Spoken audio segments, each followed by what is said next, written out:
금융기법을 통한 부동산 투자다 보니까 그 부동산 투자 플러스 금융 이게 좀 헷갈립니다. 그래서 좀 심도 깊게 저는 이제 NPL 투자에 대해서 이런 좋은 방법이 있으니까 이 강의를 통해서 좀 더 공부를 할 수 있는 충분한 가치가 있다. 그리고 우리 시장이 굉장히 안정돼 있다.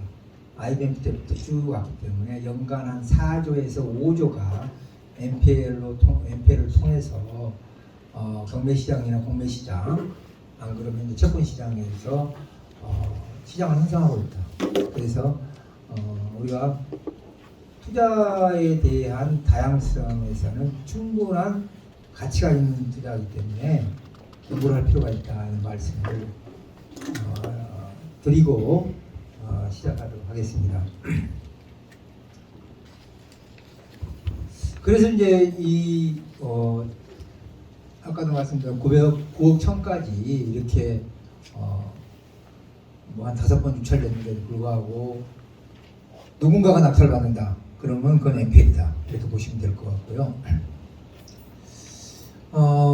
여기도 이제 보면 비슷한 유형입니다. 여기도 이제 4명이 해서 3명이 들러리가 되는데 같은 방식으로 여기는 조금 금액이 좀 낮지요. 여기는 이제 여기 기술신용정보에 이전된 게 있어가지고 1억 6,300에 낙찰됐습니다. 저렇게 정도 낙찰되면 금액은 좀 차이가 크지만 적지만 대출받는 데는 문제가 없을 겁니다. 한 80%에서 90% 사이 낙찰받으면 대출받는 데는 문제가 없는 것 같아요. 그러면 NPL의 종류가 있습니다. NPL 종류는 이제 할증형 NPL, 할인형 NPL이 있습니다. 이제 여러분들 이제 아시다시피 할증 늘어나는 거고 할인 다운된 거잖아요. 할증은 3개월 만에 샀어요. NPL을. 그러면 얘를 1억이다. 그럼 1억 플러스 3개월 이자밖에 안 돼요.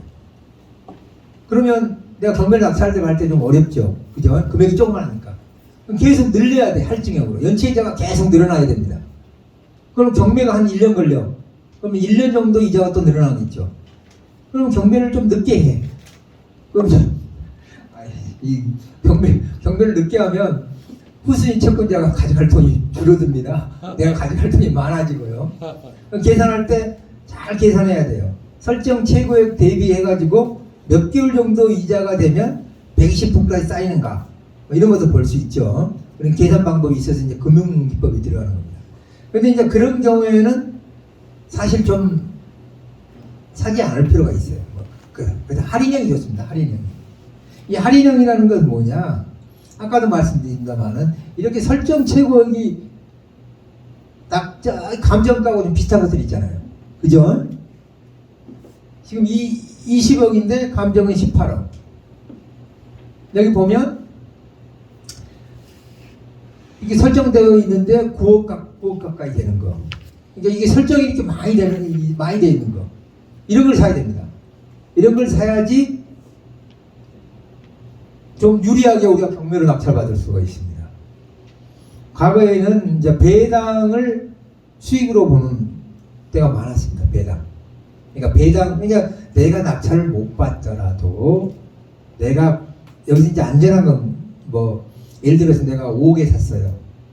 그런데 여러 가지 계산해 보니까 6억에 아니면 7억에 내가 낙찰을 받아야 되겠다. 그런데 어떤 골빈 사람이 7억 5천에 나보다 더 써. 그럼 내가 산 거보다 한 2억 더 먹죠.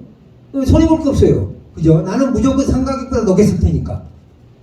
그렇기 때문에 할인형으로 매입 당시 연체이자 등을 할인받은 NPL, 안전하게 고액 낙찰이 가능한 NPL, 이런 게 좋다는 말씀을 드리고요. 그러면 이해를 위해서 이게 이제 할증형입니다. 할증형. 여기서 이제 간단하게 아파트를 내가 사례를 뒀는데, 자, 2억짜리 아파트가 있습니다. 이 아파트 잘 안 팔아요. 지금은 이제 팔 시기가 올 겁니다. 왜 그러냐면 아파트가 한 8년간 올라버리니까 이 자산관리회사가 아파트를 안 팔더라고. 가만히 있어도 이자가 늘어나니까 안 팔더라. 근데 이제 너무 올랐던 게 떨어지면 그럴 수도 있죠. 2억짜리입니다.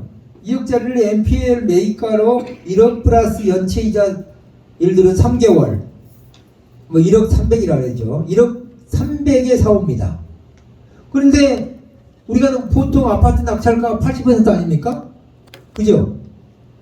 웬만하면 80%에 낙찰되죠. 옛날에는 뭐 100% 강남은 저 강남에 내 사무실 옆에는 20평이 20억입니다. 20평 형이 20억이에요. 그러니까 이게 도대체 평당 얼마입니까? 그런 80% 낙찰되면 가만히 있으면 1억 7천이 늘어나죠. 그래서 이걸 나중에 배당받으면 됩니다. 이게 이제 우리가 말하는 할증형에서 낙찰받는 가격까지는 안 가지만 그 밑에 추가 이자를 내가 수입으로 봅니다. 이제 NPL 방법이고요. 이건 이제 그 할인 받습니다. 할인. 그러니까 아까 똑같이 2억짜리를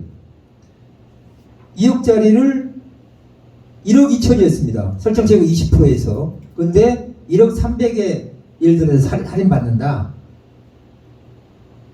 근데 80%이 낙찰된다. 그러면 이제 수익이 1억 1,700만 원이 생긴다. 이렇게 조그만 걸로 말씀드린 거고. 이제 과거에는 우리 같은 회사는 금융기법을 사용하기 때문에 근질권 대출을 받습니다. 근질권 대출을. 근질권 대출이라는 것은 내 에코티를 최소화시키는 거죠. 그러니까 이 사원 가격에 또 대출을 받아요. NPL로. 근데 이제 여기에는 이제 장단점이 있습니다. 이제 저 같은 경우에는 이거 이제 오래 하다 보니까 저는 이제 그 한국 기독교 장로회 총회 연금 재단의 자산 유탁 운영사입니다. 그래서 그 한도액이 200억이에요. 그러니까 목사님 연금 있죠, 연금. 장로회, 그러니까 그 기장이 목사님이 이제 우리가 기독교 장로회 제일 큽니다. 근데 그분들의 재단 자산이 6천억입니다. 6천억.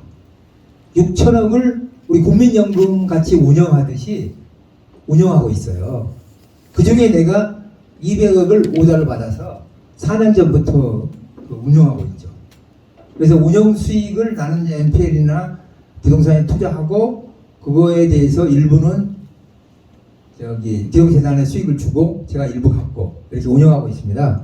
그래서 이제 그렇게 운영하고 있는데 NPL을 많이 하다 보니까 대체 상품이라 그래가지고 쟤도 이제 미래에셋이나 이지스와 똑같이 위탁회사 공모에 참가해가지고 이제 두 번 PPT 하고 이렇게 선정돼가지고 20개가 참가했는데 그중에 4개 업체가 선정됐는데 제가 선정돼가지고 4년 전에 선정돼서 계속 운영을 잘 하고 있습니다. 뭐 마이너스 난 적도 없어요. 주식 투자하는 사람들은 요즘에 완전히 그 마이너스가 나가지고 그러는데 저희는 이제 꾸준하게 수익을 내주고 있기 때문에 뭐 문제는 없습니다. 그래서 이제 과거에는 이렇게 직권대출까지 근질권대출까지 받았는데 지금 좀 어려울 것 같아요. 왜냐하면 금리가 오르면서 근질권대출도 올라버리니까 수익률이 줄어들죠.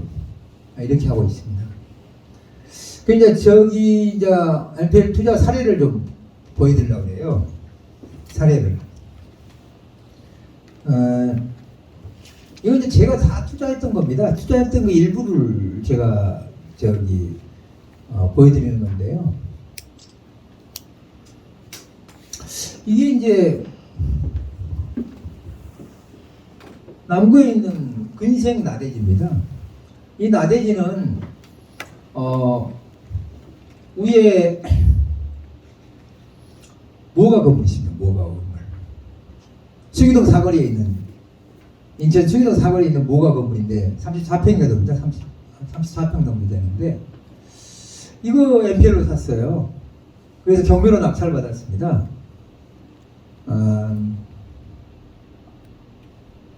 경매로 낙찰 받아서 5억에 팔았어요. 5억에. 근데 그걸 왜 5억에 팔았느냐? 이게 이제 수기동 사거리에 있다 보니까 이게 이제 일반 상업지역이에요. 그래서 거기에 이제 월세를 주고 임대를 두다가 그쪽 개발한다고 공인중개사한테 전화 와가지고 팔으라 하더라고요.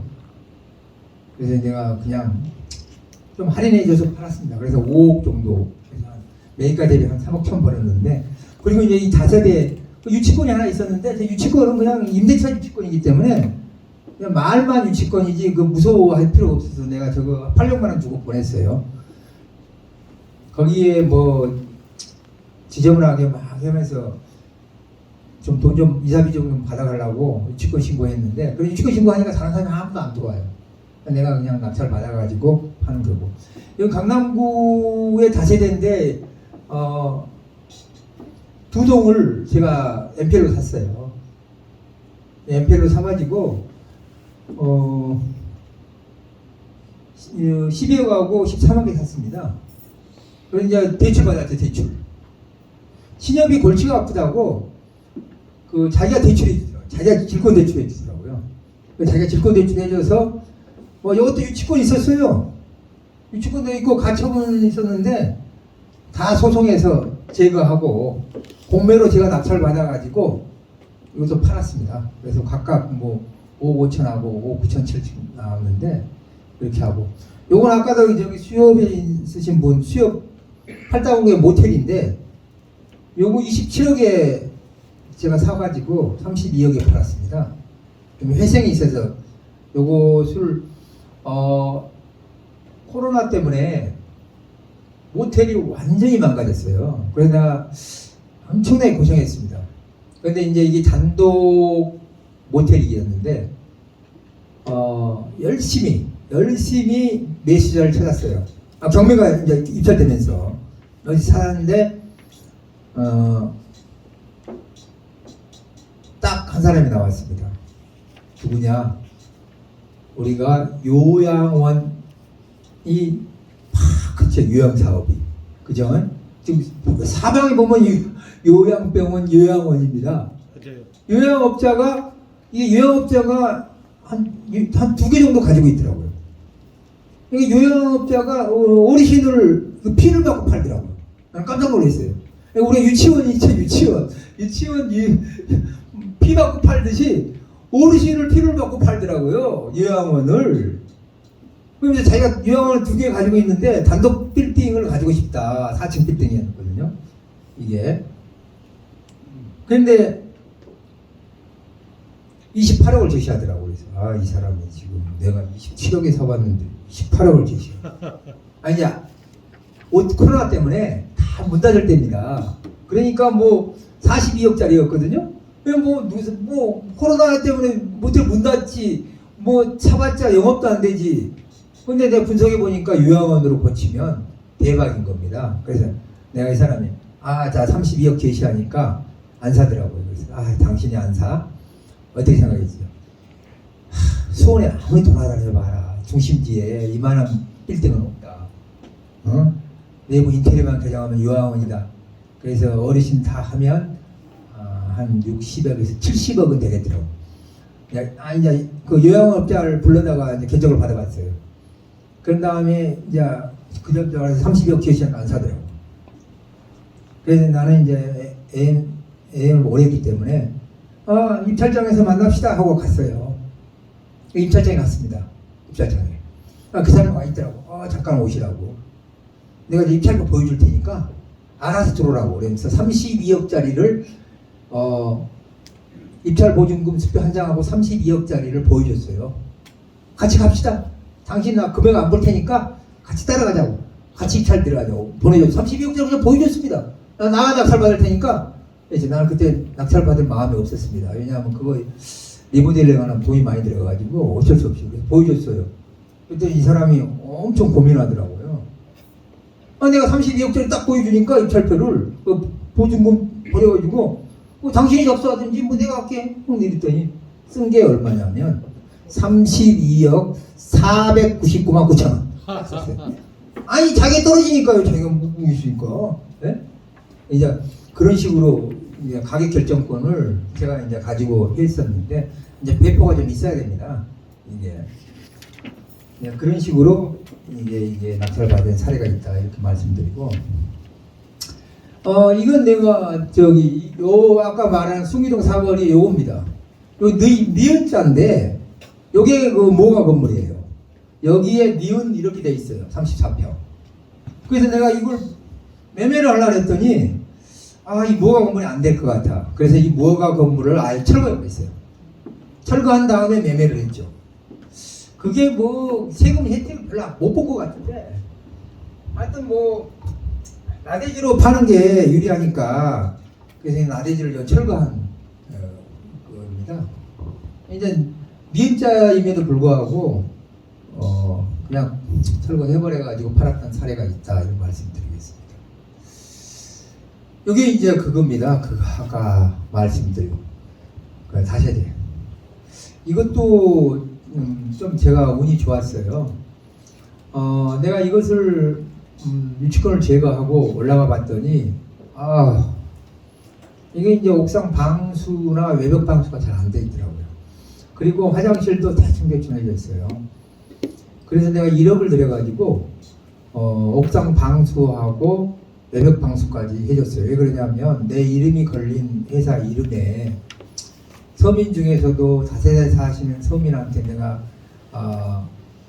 뭐라 그럽니까? 집장사들의 집을 판다는 것은 좀 내가 양심이 걸린다.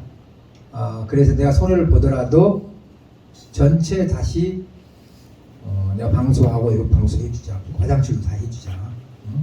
뭐 IBS 소유자가 돼 있는데 근데 치면 내 이름이 나올 텐데 네이버에 김두철 박사라고 치면 쫙 나오는데 내가 이거 괜히 사가지고 그러냐라고 이제 싹 해줬어요. 그런데 이 집장사가 세상에 내가 유치원을 걸고 딱 올라가 보니까 맨 위층에 화장실을 들어갔더니 화장실이 이게 앉기가 힘들어요. 왜 그런가 했더니 이것이 중국 난 다음에 확장하려고 화장실을 줄여놓은 겁니다. 나 그래가지고 이 뭐야 도대체 그래가지고 눈물을 머금고 확장을 했어요. 왜냐하면 확장을 안 하면 화장실에 앉기도 힘들어. 그런데 이걸 준공 써졌더라고. 그래서 그 돈 들어갔죠. 그런데 여러분 여기 다시에 보면 옥상에 발코니에 확장한 거 많이 보이죠? 그것도 우리의 또 저미의 주민들이 많이 있습니다.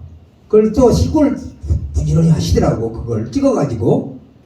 왜 뭡니까? 이행강제금이 나오죠. 이행강제금이. 그게 또 눈물을 머금고 이행강제금 1년에 50만원 나오는데 정확하게 4천만원 할인해 줬습니다. 방법이 없어요. 이행강제금이 나오면 대출이 안 돼요. 그러니까 이게 분양이 안 돼. 그러니까 할인됐어요. 그럼에도 불구하고 하늘이 도우사 아파트 값이 급하게 오르니까 그 뒤따라서 다세대 값도 엄청 오르더라고요. 그래서 그냥 분양은 다 됐습니다. 거기 이제 이행강제금 걸린 거 4천만 원 할인해 줘가지고 그래서 이제 착한 것을 하니까 도와주는 게 아니냐 이런 생각도 드는데 아무튼 그런 사례가 있었습니다. 그리고 이제 이게 모텔입니다. 모텔이 이렇게 좋지 않습니까? 4층 모텔이에요. 이게 땅이 넓으니까 팔달구에 있는 데인데 넓으니까 이렇게 여기도 이제 유치권을 방지하기 위해서 지분이 2분의 1인데 2분의 1 업자한테 가가지고 자산관리권을 받아가지고 우리 직원을 파견해서 경매에 다른 게 안 들어오도록 이제 자산관리하는 게 있고요. 그 다음에 이제 과천시에 임야하고 종로구의 주택 이것도 뭐 자본금은 많이 안 들어갔습니다. 근데 이제 과천시 임야는 한 4억 7천 정도 이익을 받고 종로구는 단기 내 처리했기 때문에 한 9천 정도 이익을 받습니다. 이게 이제 과천시의 임야입니다. 이게 그리고 이게 이제 모텔을 사무실로 리모델링한 부분인데 이 부분으로 장기 내에 해소해가지고 한 9천 정도 위기를 본 게 있습니다. 그리고 이제 양천구의 그 근생, 이게 이제 재밌습니다. 이 부분이 굉장히 재밌는데 이걸 두 개 합해가지고 한 9억 정도 이익을 봤는데 이게 이제 MPL입니다. 이게 MPL인데 이게 경매로 나온 거예요. 이걸 이제 MPL로 해서 공매로 제가 낙찰받았습니다. 이걸 낙찰을 받고 살펴보니까 이게 경매로 나온 거예요. 그러면 서울에 양천구입니다. 양천구에 이게 59.2평 다 합하면 약 120평 정도 되는데 이 양천구 목동의 단독주택 근생 이 두 필지를 합한 물건을 찾을 수가 없어요. 이게 이걸 이제 공매로 나오고 경매로 나오고, 그러니까 공매니까 오픈이 안 되잖아요. 오픈이 공시가 안 돼. 그러니까 내가 이걸 먼저 낙찰을 받았어요. 그 다음에 이건 오픈돼 있죠. 경매로 1차 유찰되고 2차도 유찰될 수 있는데 내가 그냥 2차에서 낙찰을 받아버렸어요. 왜? 이거 두 개를 합하면 120평이면 다세대가 들어오라고. 다세대가. 그러면 감정가 이상 팔 수 있어요. 그래서 내가 항상 자기가 어떤 A라는 물건을 경매로 샀다. 그럼 주변을 훑어봐야 돼요. 훑어봐서 경매로 나온 물건이 있는지. 그래서 내가 이거 두 개를 합해가지고 다세대 업자한테 높은 가격으로 팔았죠. 막 그냥 서로 사가겠다고 그러더라고. 그럼 여기 지금 벌써 건물 지었습니다. 그래서 이제 이런 사례가 있었다. 그래서 이제 이거 두 개 합해서 그러다 보니까 좀 이제 이익이 많이 나와가지고 뭐 이게 뭐 낙찰 거는 11억이라고 이거 10억이에요. 네? 샀는데 두 개는 30억 넘게 팔았습니다.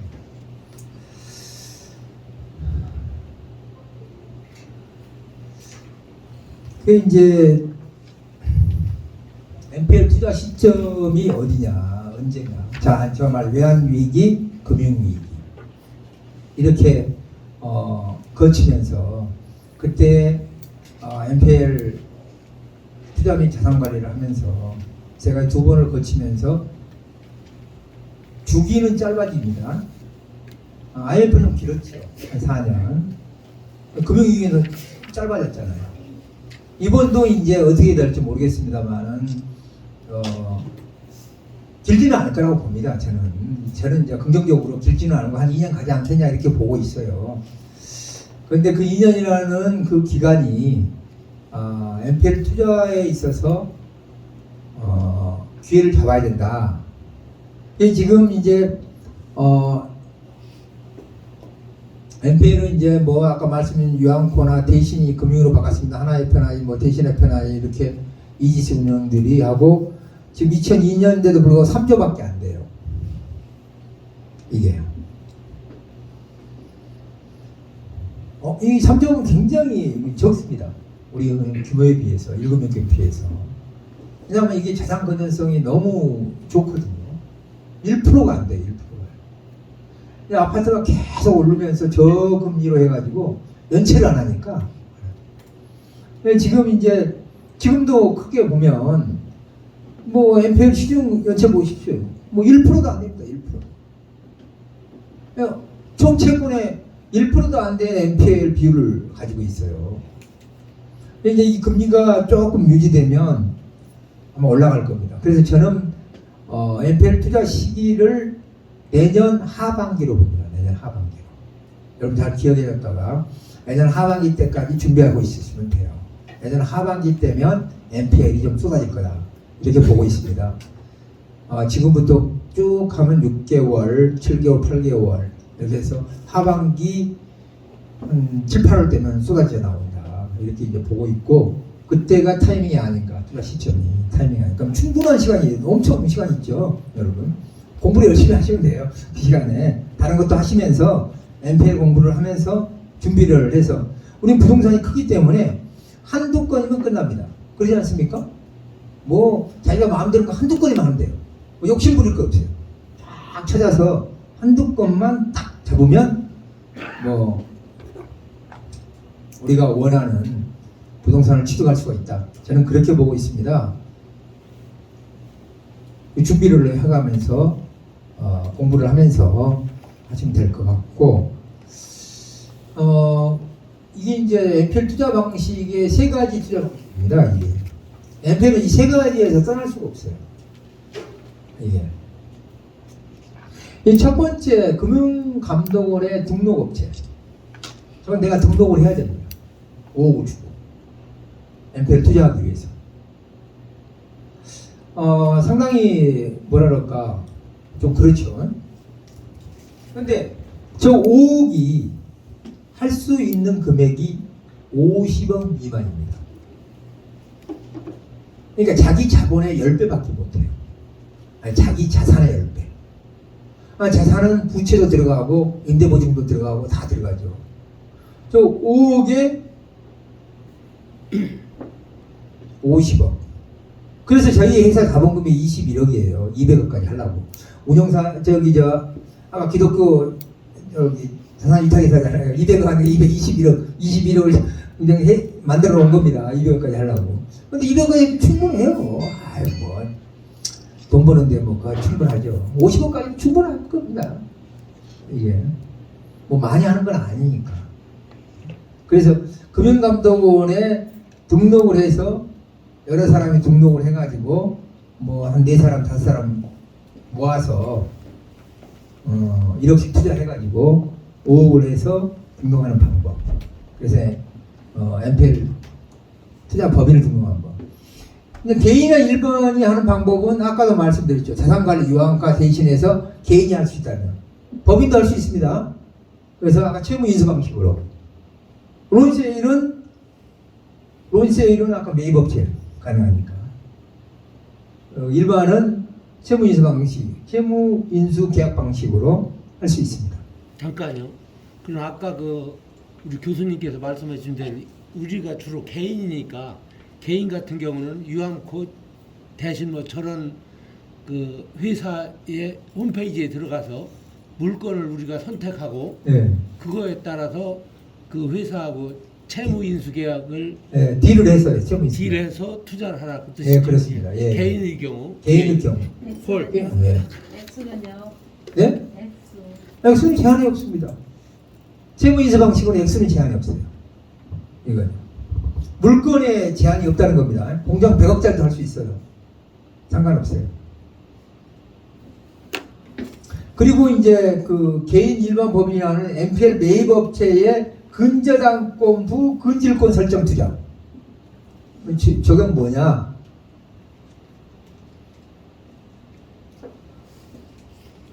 이거 일종의 이제 편법적인 방법일 수도 있습니다.